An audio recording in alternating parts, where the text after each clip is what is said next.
But not everything is regulated. And to tell this story, I'm going to ask Kyle Whitmire, who's a local journalist, to explain the story of this guy, J.B. Stoner.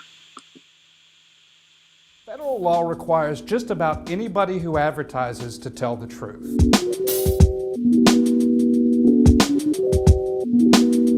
Car ads have to tell you that this is not something you should try on your own. Here are a couple things. Cereal ads have to tell you that this bowl of cookies is only part of this complete breakfast. Chocolatey tasting Cookie Crisp, the part of a good breakfast that's got everyone howling. The one with the big chocolate chip cookie taste. And drug companies must tell you that using their product as directed might make you take your own life. Seriously, a full 60 seconds of this 80-second Chantix ad is just different ways the product might kill you. Some people have had changes in behavior, hostility, agitation, depressed mood, and suicidal thoughts or actions, serious skin reactions to Chantix, some of which can be life-threatening. Swelling of face, mouth, throat, or a rash, trouble sleeping, and vivid, unusual, or strange dreams. That is a lot of truth. But politicians, they get to lie as much as they want to, especially in their advertising. So why the exception? The answer, it turns out, goes back to a wretched bastard of a man named J.B. Stoner. From a purely objective point of view, there is nothing so awful that you can say about Stoner that wouldn't be true. Born in North Georgia, he was an unapologetic racist. And not the kind of white lives matter too racism, but more the domestic terrorism, bombing black people kind of racism. In 1980, Stoner was convicted of the 1958 bombing of the Bethel Baptist Church in Birmingham, Alabama, and he was suspected in dozens of other attacks, including the assassination of Martin Luther King Jr. 22 years between crime and conviction, not exactly swift justice. And while Stoner was walking around free, he was running for office in Georgia, including the United States Senate race. And it was in that Senate race that he placed ads that, well, I'm not going to quote any of them here, but let's just say they used the N-word like it was the letter of the day on Sesame Street. Blacks, Jews, gays, he hated them all, and he bragged about it. The local chapter of the NAACP petitioned the TV stations to reject the ads. They said that the ads were so inflammatory that they could incite others to violence. But the stations refused, citing their obligations under the Federal Communications Act. And the FCC backed them up. The FCC said that political advertising is a matter of free speech, no matter if it's true or not.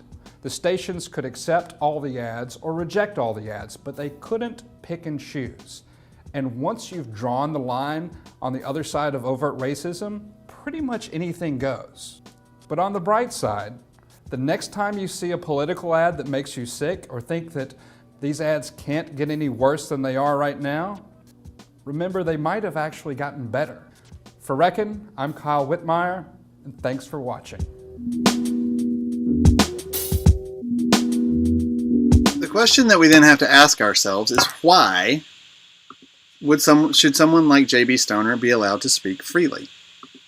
And the answer, right or wrong, is that we basically said if the government limits political speech, regardless of how offensive, then it limits the topics that we can discuss in an open, free marketplace of ideas. And some tough issues like immigration, like race, like abortion, might be limited because we don't always like what politicians and political candidates say. If the government limits your right to political speech, then it can limit your other rights as well.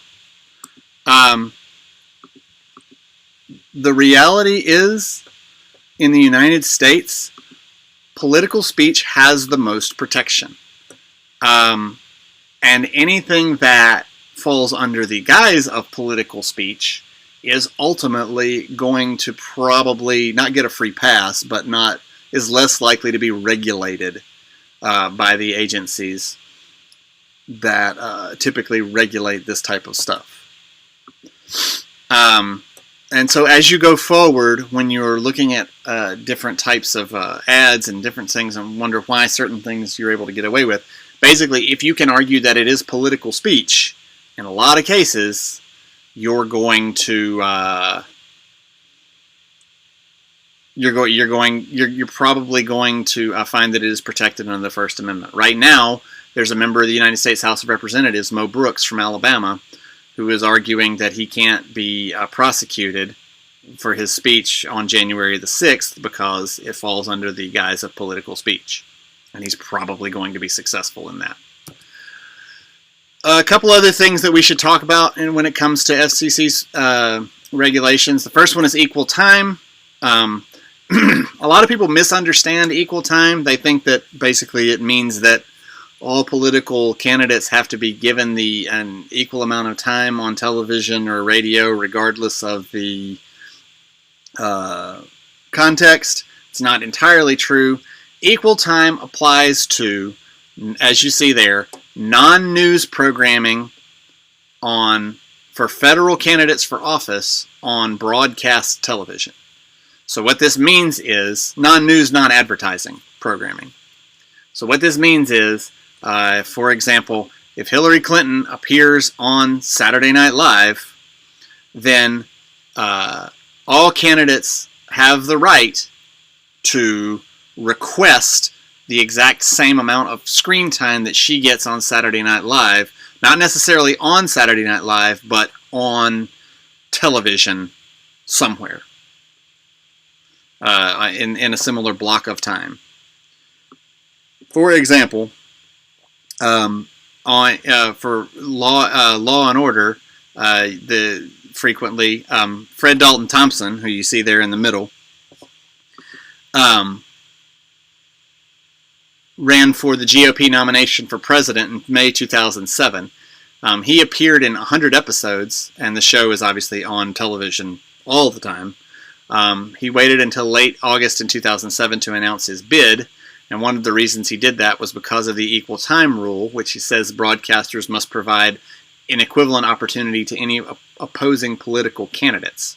So if Fred showed up for 6 minutes on a Law and Order rerun on NBC, then basically everybody else running for president could ask for 6 minutes on NBC in prime time. So NBC basically stopped running episodes with Fred Thompson after September 1st. There are 4 exceptions. If the airtime was in a documentary, if it's in a news interview, if it's a scheduled newscast or an on-the-spot news event. And since 1983, political debates not hosted by the media station are considered news events, and thus only one major party candidate. Those only major party candidates without having to offer airtime to minor party candidates or independents. One other thing, and this is where I'm going to put a bow on this particular discussion. All of this that I just mentioned only applies to over-the-air broadcasting. That's anything that you can get on television or radio with an antenna. Cable and satellite and HBO, anything you have to pay for, anything that is not a scarce commodity that you choose to have, ultimately does not fall under any of these FCC regulations. This is why pretty much anything goes on some of these cable stations. Now, the one caveat I will offer is most of these cable stations are owned by larger broadcast networks, so they have standards and practices, people in place that regulate some of the content that you see on these channels. But there is absolutely no government law that stops you from going on FX on a show like The Americans, for example, and calling someone a fucking piece of shit.